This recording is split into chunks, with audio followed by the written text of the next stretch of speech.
What is going on, you guys? We are back with another unboxing and overview video. This time we're going to look at Nintendo's mini version of their Wii console. This is the Wii Mini. It comes with a Mario Kart game and it's priced at only $99, making this a perfect gift for Christmas. With all the new next-gen consoles being released this year, Nintendo didn't want to be left out, thus releasing a more affordable Wii system. Nintendo consoles aren't for the average hardcore gamer. I mean, we all know that. It's mostly targeted for the younger age group and it offers a completely different style of gaming, more on the casual side. So if you purchase a Wii Mini, you do get a game, which is pretty cool. It does come with only one controller though, so you might want to pick up an extra one if you aren't alone.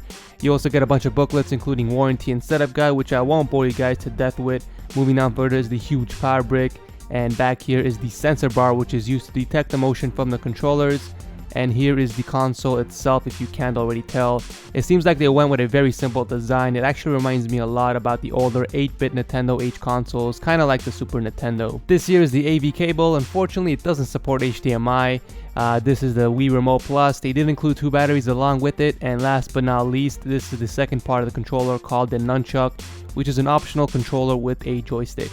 Let's take a closer look at both controllers, starting with the Remote Plus. It does come already wrapped in one of their jackets. It's the same controller as the Wii, nothing has really changed on it. You have the gamepad on there with the trigger underneath the controller, the home buttons on top there along with the volume buttons, which controls the speaker in the middle of the controller.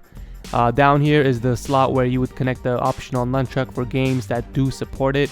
Although it's not required to use the nunchuck for games, using it simply amplifies the gaming experience, making it much easier to play because of the joysticks. Games like FPS and Mario World would be a pain to play with just directional pads. Not only is the price of the console affordable, the games are too. They have a huge library of games that most average around $30, whereas the new titles go for $50. I really like how simple the design is. You have a reset button on the left and an open button on the right. I prefer the style rather than the disc slot like the Xbox has and the PS4, simply because you don't have to power on the console if you just want to remove the disc. If you look at the back side, you have your power in, sensor bar, AV out and USB ports. The USB port is used for external devices like the Rock Band guitars, microphones, and can even be used to charge your cell phones and media players. Because of the price, it does have a lot of downsides. It does not support HDMI, there is no online gaming, and it can't play GameCube games. Overall though, I think for the price, it's definitely a great gift to someone who isn't a hardcore gamer.